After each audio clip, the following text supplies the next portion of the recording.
Hello mga kadudos! Happy Friday evening sa Qatar, sa Middle East. Evening din sa Pilipinas. So, mga kadudos, meron tayong isang stock na medyo ano tayo. Kung bakit to siya umangat, walang balita eh. So, nag-open kahapon na sa siya, 0.3, tapos open ng 0.5, so 52% or 50% ang up, So, kanina pumasok tayo dito sa 0.65. Kaso, umangat siya dito, hindi pa natin bininta kasi gusto pa natin tumaas. Pero nahit tayo dito, ang stop loss natin dito nasa 0.7, so nahit tayo, Nahit tayo yung stop loss. Tapos, binili ko ulit siya dito sa 0.72. Hindi ako nakapag-stop loss. Bumagsak. So, nandito tayo ngayon sa 0.64.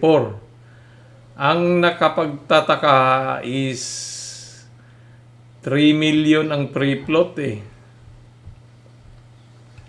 3 million, yan free float. 3 million. Pero ang na-trade na volume, grabe. 225 million. Ano yan? Ano kaya nangyari yan? Tapos dito lang siya. Yun lang presyo niya. Kung 225 million. Eh dapat hindi naging piso na to siya. Hindi 0.7. So yun ko. Baka computer sa yan. Tapos wala naman siyang balita na maganda. So, dito sa mga dito din sa Yahoo Finance, mga 61% ngayon. Yan 220 volume. Yung average niya dito is 1 million lang. Free float niya is 3 million. Free float is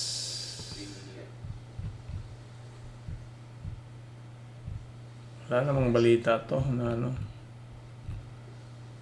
So, chismis tayo, chismis. Dito tayo sa Yahoo Conversation. Anong meron nitong stock na to? Bakit siya lumipad? Share outstanding 3.6 million. Ito yun eh. Shares traded 226 million. How can that be? It must be pure high-frequency computer to computer algorithm trading. Parang ganun. Let's go!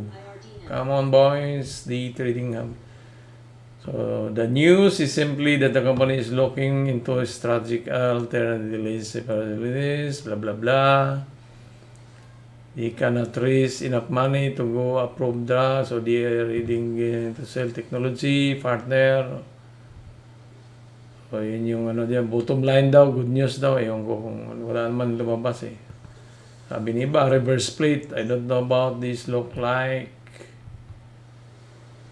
like history of this stock. So,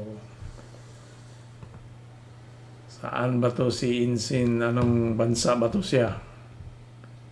NEC, California. So, US of America naman. Ang niya is biopharmaceutical companies engaged in development of solutions, several fin related. So, sana is bottom line na to niya at babalik na yan siya dyan sa taas So kasi hindi natin alam anong dahilan nitong 225 million. So kaya pagtiyagaan mo natin to, malay mo may biglang lalabas na balita sa Monday tapos lilipad na dito na sa piso. So kung magkatotoo man yan, 100% na tubo. Kaso maliit lang yung puhunan nilagay ko dito. Kasi wala pa sahod.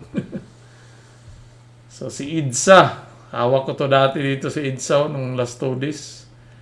Binitawan ko kasi bumagsak na ngayon. Hindi ko napansin na max siya ngayon dito. Up by 52%, walang balita. 8 million free float.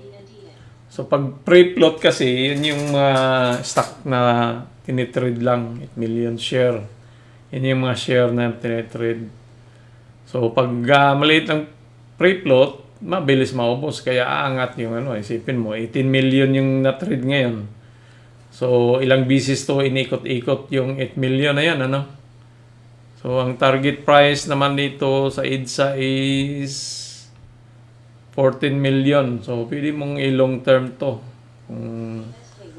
Ano ba to? May reverse split ba nangyari? May reverse split kasi 1:7. Pag reverse split, yung 7 stock mo maging isa na lang yan. So, at tataas pa yung presyo niyan.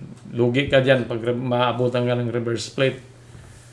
So, delikado din pag maghawak ng mga small caps, kasi dadaliin ka sa reverse split. Ilang bisis na ako nadali dyan. Kaya ang ginagawa ko, binibinta ko kagad pag kumita konti dito. Kaya dito, bininta ko siya. Ngayon, hindi ko na siya nabalikan after 2 days. Ito na yun. So, sayang, Dito tayo nakabili kung pinabayaan lang din, Yan lang din ang Minsan, pag umalis ka na, umaangat na. So, bullish yan, Pero bababa yan kasi maraming mag-take profit ngayon kasi Friday. So, ito yung kailangan niyang i-break, Yung 4. I-break muna to niyang 3. Yan, si EDSA. Break muna to niya. Tapos itong 4. Kailangan niya i-break. So, mataas naman target price is 14, So, long term, okay lang din yun. Hawakan mo isang buwan siguro kung maabot ba niya yung sa 30, bullish, puro green, 30-minute candle. So, kaya bang i-break tong, kailangan niyang ma-break to. Yung trace na yan. Para aangat siya, So, yan lang mga ka-OFW, EDSA, saka si ANC.